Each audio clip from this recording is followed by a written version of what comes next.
Um homem sai pelas ruas de Istambul com uma espada de samurai. O que que ele fez e por que que ele fez isso? Respira fundo, gente, tá? Porque hoje eu vou contar para vocês uma das histórias que mais chocou a Turquia até hoje. Oi, pessoal, tudo bem com vocês? Meu nome é Gisele Yildiz e sejam todos bem-vindos a mais um vídeo aqui do canal.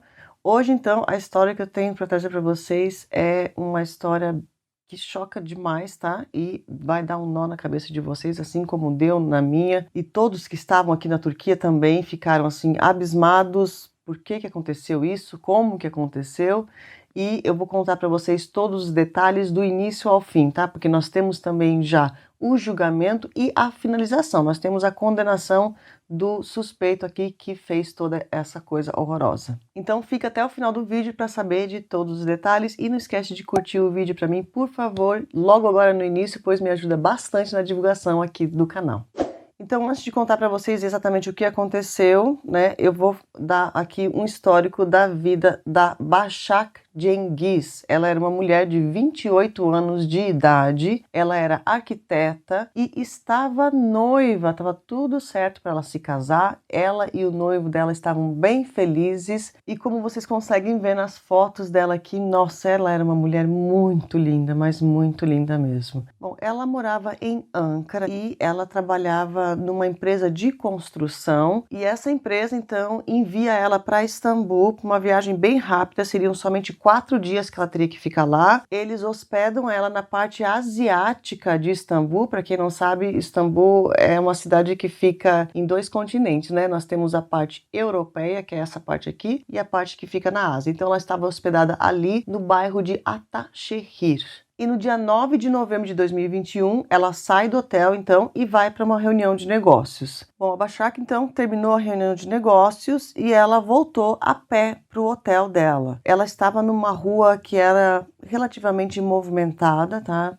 Tinha até bastante circulação de carros por ali e tinham muitos carros estacionados na calçada. Era um carro grudado atrás do outro, tá? A calçada ficava aqui, então. Então, os carros que estavam passando na rua, se algo acontecesse aqui, de repente eles não iam conseguir ver os motoristas, né? Que algo estava acontecendo. Então ela estava caminhando aqui, tá?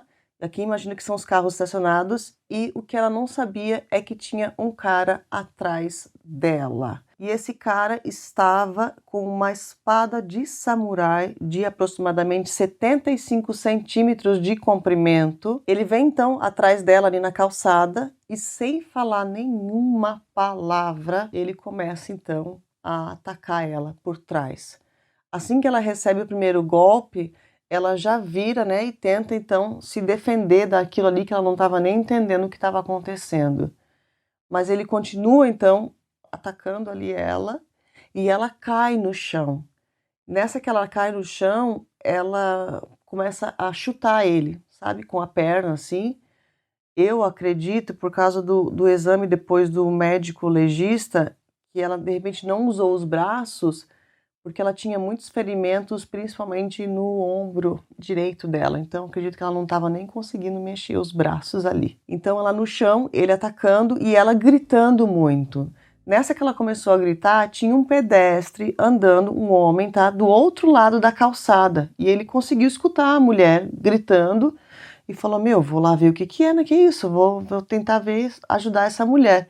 Ele atravessa, então, assim, enlouquecido, essa rua movimentada no meio dos carros, sabe? Meio que não, nem dando atenção para os carros que estavam passando, e vai de encontro, então, e passa assim no meio dos 2 carros que estavam estacionados aqui, e encontra, então, essa cena ali desse cara com essa espada atacando essa mulher.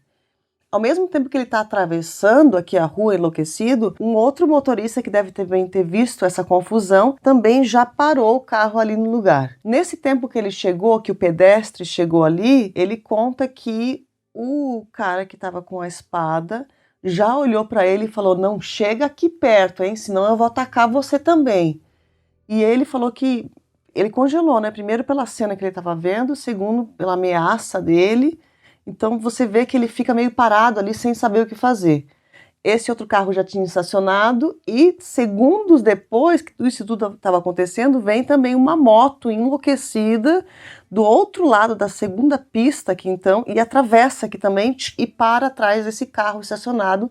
Esse homem também deve ter visto, né, que algo estava acontecendo ali, vamos ajudar então. Então, o motorista desse carro sai e esse motoqueiro também sai da moto quase que ao mesmo tempo, mais 2 homens, então.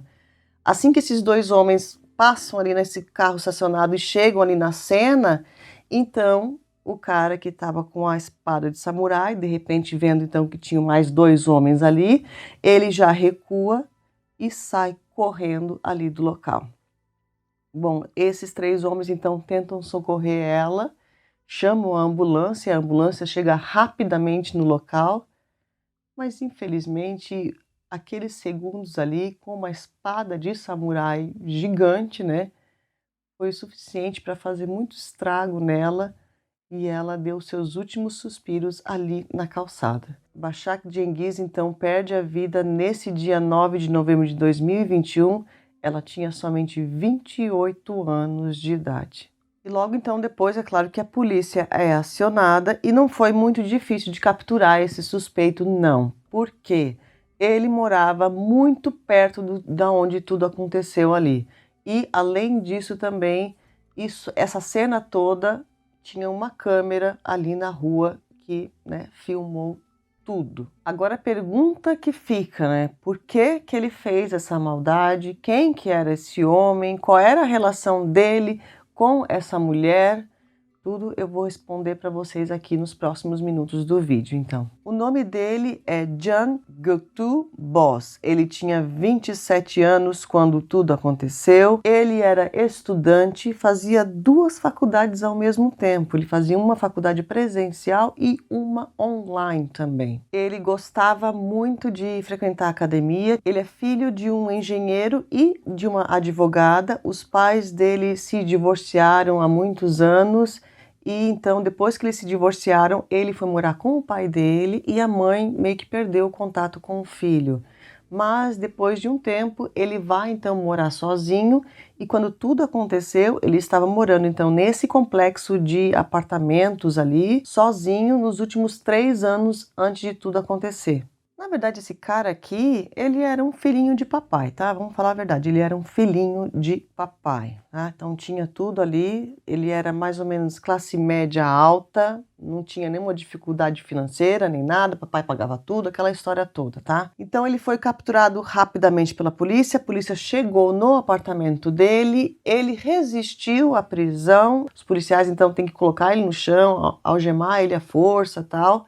Mas o mais chocante disso tudo foi quando a polícia entrou dentro do apartamento dele e viu o que tinha no apartamento dele. Agora vocês vão ficar mais e mais abismados ainda, porque agora essa história vai ficar perturbadora, tá? Você tá gostando aqui das histórias do canal? Não esquece de se inscrever aqui no canal, tá? Lembrando que toda terça-feira eu trago um caso novo para vocês e todas as histórias que eu tô trazendo para vocês são casos inéditos, porque até hoje não tem ninguém aqui no YouTube que faça os casos da Turquia. Então, cada história é uma mais maluca que a outra. Não esquece de se inscrever e ativar as notificações para ficar sabendo toda vez que eu solto um vídeo novo para vocês. Então, o apartamento desse indivíduo aqui era bem perturbador. Primeiro que parecia um apartamento de um adolescente, sendo que ele tinha 27 anos de idade, tinha muitos jogos ali de tabuleiro e tal. E o mais esquisito ainda desse apartamento dele aqui eram essas folhas aqui que estavam grudadas na parede em todo o apartamento. Eu vou traduzir alguns deles que foram encontrados ali. Então, tinha coisas tipo 4 anos em 120 dias, 24 dias em um dia, existem 50 palavras no mundo, não atire com raiva, ele está armando uma armadilha, e tinha também uma frase muito perturbadora que ele escreveu: todas as pessoas da parte europeia de Istambul são pessoas que tiram a vida de outras pessoas. Vocês sabem o que significa, né? Não foi exatamente assim que ele escreveu, mas eu estou mais ou menos traduzindo aqui por cima para vocês entenderem. Então, todas essas frases assim eram, primeiro, frases sem sentido, ou frases muito perturbadoras, que você dava para ver que o cara, né, não batia certo ali da cabeça. Bom, a polícia também investigou ali e perguntou para os vizinhos como que era o comportamento dele. Muitos dos vizinhos falaram que ele gritava do dia até a noite. Ele era uma pessoa muito agressiva e eles tinham medo dele e ele ameaçava várias pessoas ali no condomínio. Fazendo uma busca no apartamento dele, a polícia também encontrou 32 objetos de corte, incluem-se também espadas de samurai, porque ele tinha outras além da que ele usou. A que ele usou também a polícia encontrou ali no apartamento.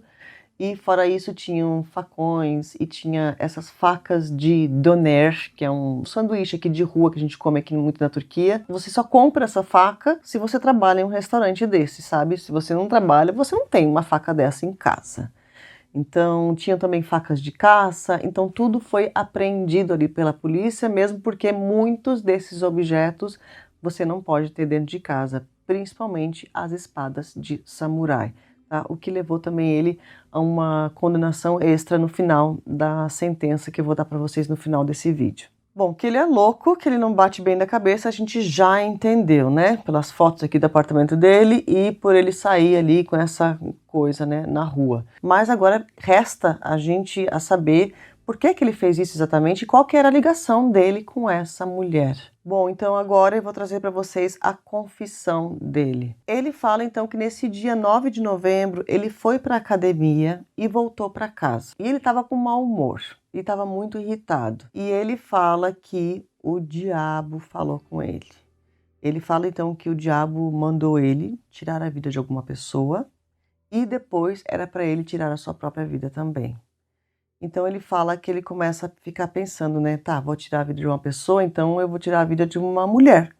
Porque uma mulher é muito mais fácil, né, de fazer isso, porque não tem como ela se defender. Ele sai do apartamento dele, então, e vai ali nas redondezas e fica sentado em um lugar esperando uma mulher passar. Então, assim que ele vê a Başak passando, ele fala, tá, vai ser ela. Ele está então com a sua espada de samurai em uma sacola e ele se esconde um pouco assim para, né, deixar ela passar e logo ele vai então atrás dela e faz tudo o que ele fez, que a gente contou lá no início do vídeo.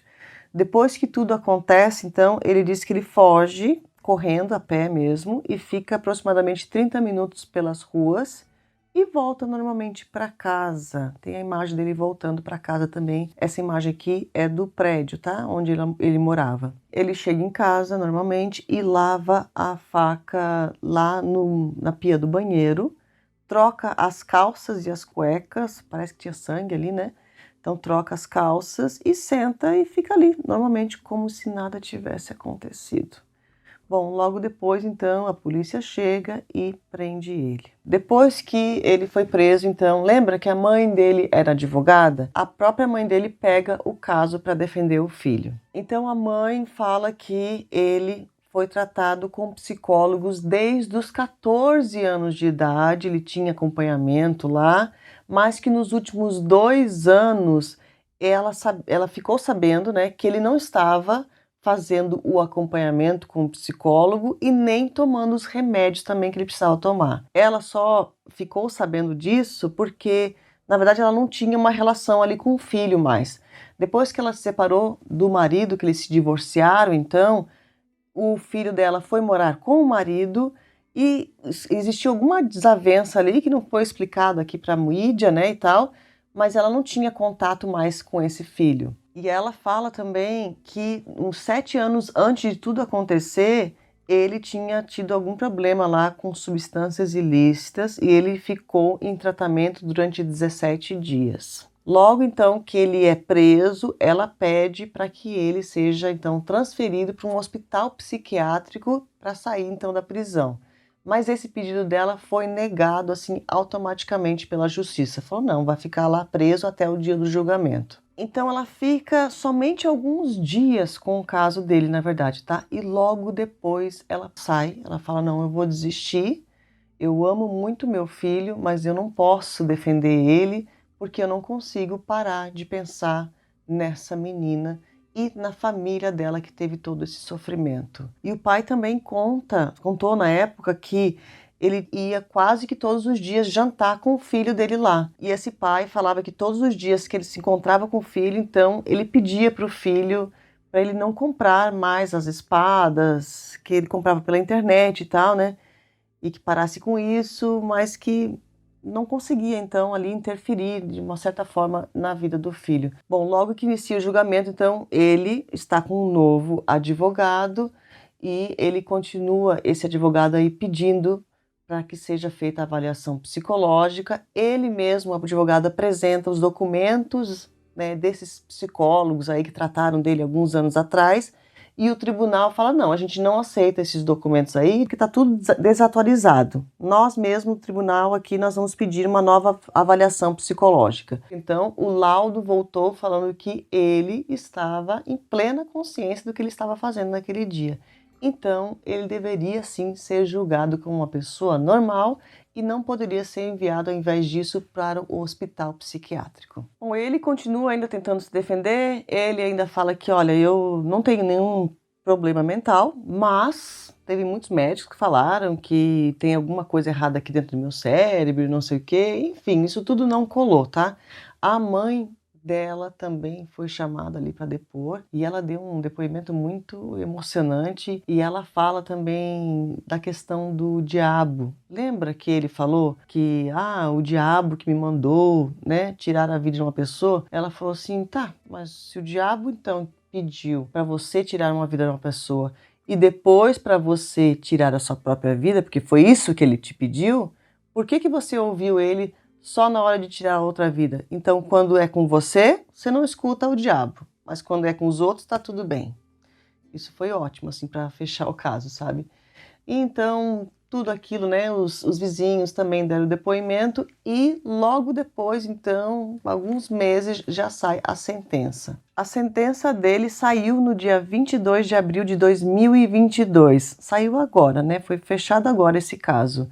Ele foi condenado, então, à prisão perpétua agravada, que é a sentença máxima que o governo turco pode dar a um condenado aqui. E além disso também, ele teve um acréscimo ali de 5 anos por ele estar então com uma quantidade muito grande de facas ali dentro da casa dele e também por ele ter ameaçado a testemunha, porque lembra que ele falou para a testemunha, não chega aqui perto senão eu vou atacar você também? Então isso aqui também foi adicionado na condenação dele. E lembrando que a prisão perpétua agravada é sem redução de pena. Então, mesmo que ele tenha bom comportamento, seja o que for, ele não pode ter essa redução. A família ficou muito feliz, é claro, com a condenação dele, que ele pegou a sentença máxima, fizeram um discurso bem bonito ali na frente do tribunal. Logo depois, então, ele foi enviado para a prisão de segurança máxima de Diyarbakır. Essa prisão aqui, ela é tipo o Tremembé, acho que é Tremembé que fala, né, do Brasil, sabe? Aquela prisão que tem um monte de famoso, ou de pessoas ricas, ou de pessoas, de casos que ficaram muito falados na mídia. Mesma coisa aqui com essa prisão, tá? Nós temos aqui muitos presos que eu já contei aqui no canal, né, de casos que já contei no canal, que estão lá nessa mesma prisão. Ele está, na verdade, em uma cela separada de todos eles, tá? Tá só ele dentro da cela e na hora que é para tirar um ar lá, eles levam ele no pátio separado dos outros presos. Por que eles fazem isso? Porque aqui na Turquia também existe a justiça dos presos, tá? Então eles fizeram isso para que ele não seja machucado pelos outros presos também. Porque tem muitos presos ali querendo pegar esse cara também, tá? Por ter feito isso com uma mulher sem sentido, sem razão, sem nada, né? Porque era uma mulher que ele não conhecia, né? A menina estava passando na rua, ele nunca tinha visto ela na vida, não tinha razão nenhuma. Não sei se existe uma razão, né, para cometer um ato tão, né, como esse, mas enfim. Então muita gente está querendo pegar ele lá dentro do presídio também e aqui fora. Esse caso ficou muito famoso e ele foi muito chocante e também foram feitas muitas homenagens bonitas para ela depois de tudo que aconteceu. Bom, primeiro que na rua onde tudo aconteceu ali, onde ela realmente deu o último suspiro dela, essa rua ela foi renomeada. Eles colocaram então o nome dela ali, que é o nome da rua agora. A faculdade que ela se formou também trocou o nome da faculdade e hoje em dia, então, eles colocaram o nome dela como o nome da faculdade de arquitetura lá de Ankara. E nesse dia da inauguração do novo nome da faculdade foi muito bonito, porque a mãe dela também estava lá, a mãe dela acompanha todas essas homenagens que eles sempre fazem aqui para ela também, tá? Ela deu um discurso muito bonito, muito emocionante, e dentro lá também eles colocaram um vídeo com fotos, né, da Başak, e na entrada ali da cerimônia também tinham fotos e cartazes dela também, e a universidade, todos os alunos e o reitor falam que ela nunca vai ser esquecida. Bom, além disso também tiveram outras homenagens em Ankara, tá? Na cidade onde ela morava então, né? Tem um centro cultural em Ankara que também leva o nome dela hoje em dia e também um centro de educação e cultura da mulher em Ankara também recebeu o nome dela. Além disso também eles inauguraram um parque lá em Ankara, esses que tem equipamentos de ginásticas e tal, né? Para você correr, e também colocaram o nome dela desse parque. E essa luta continua, né? As pessoas, os próprios turcos e turcas aqui na Turquia estão sempre lutando para que esse tipo de coisa aqui contra as mulheres, esse tipo de ato, né, não aconteça mais aqui no país. E esse é um caso mais recente que prova que as coisas estão mudando aqui na Turquia, sim, mesmo porque ele recebeu a sentença máxima, né? Vai ficar lá um bom tempo. Bom, a minha opinião pessoal, vou dar agora, é que eu acho realmente que esse cara, ele tinha algum transtorno ali, de repente esquizofrenia, de repente um transtorno de personalidade, mas eu também concordo com a sentença que foi dada a ele.